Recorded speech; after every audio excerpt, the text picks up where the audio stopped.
Pernahkah Anda berpikir, gimana ya caranya mengenalkan coding ke anak-anak kita, terutama yang kelas 5 SD, tapi tanpa harus pakai komputer sama sekali? Nah, hari ini kita akan kupas tuntas cara yang seru dan super praktis untuk melakukan hal itu. Oke, ini dia rute kita hari ini. Kita mulai dari tantangan yang pasti kita semua hadapi. Lalu, kita intip solusinya yang kreatif banget, kita bedah cara kerjanya, lihat contoh-contoh permainannya, dan terakhir, kita pahami kenapa dampaknya bisa luar biasa. Yuk, kita mulai dari sebuah tantangan yang mungkin bikin para guru dan orang tua sering garu-garu kepala, yaitu kesenjangan antara tuntutan zaman dengan sumber daya yang kita punya. Ini dia nih pertanyaannya. Gimana caranya kita bisa membekali anak-anak dengan skill masa depan kalau fasilitas yang kita miliki ya, yang ada sekarang ini? Ini dilema yang nyata banget kan?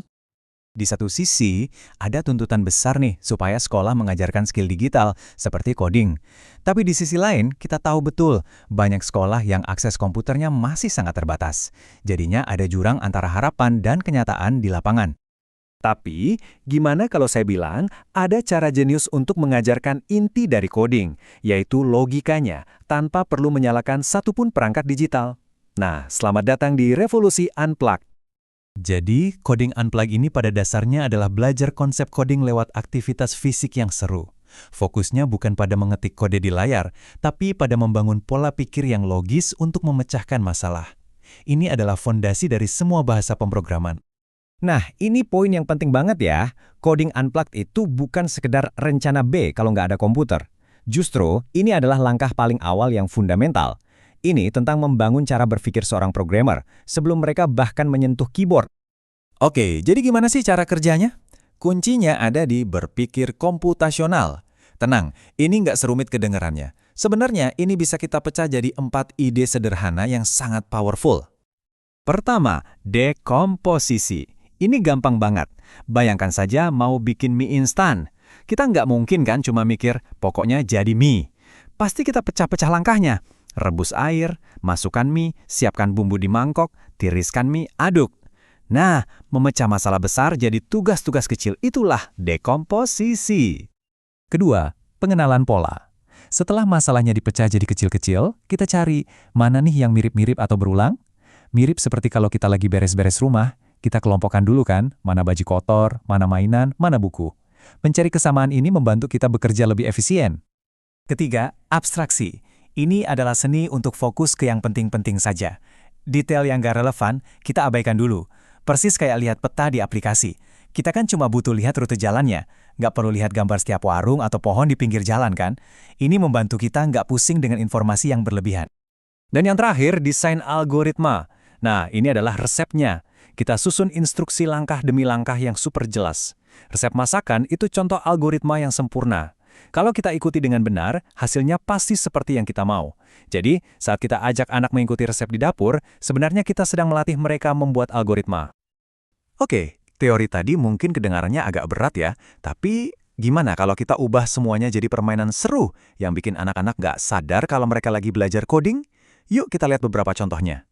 Coba bayangkan permainan ini, robot manusia. Satu kelompok anak jadi programmer yang tugasnya menulis perintah di kertas. Misalnya, maju 3 langkah, angkat tangan kanan.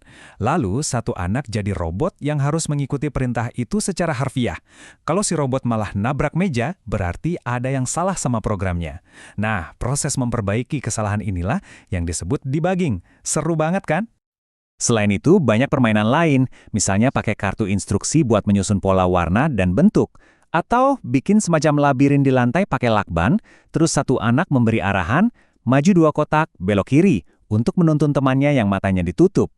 Tanpa sadar, mereka belajar soal urutan, perulangan, dan logika sebab akibat. Nah, jadi anak-anak bisa belajar logika coding lewat main, tapi tunggu dulu. Manfaatnya ternyata jauh-jauh lebih besar dari itu. Ini dia bagian yang paling kerennya. Karena semua aktivitas ini dilakukan sambil gerak, sambil kerja kelompok, sambil tertawa, otomatis banyak sekali skill penting lain yang ikut terasah. Mereka belajar jadi lebih kreatif cari solusi, belajar kerja sama tim, belajar berkomunikasi yang jelas biar robotnya paham, dan yang terpenting, belajar untuk tidak gampang menyerah saat programnya gagal.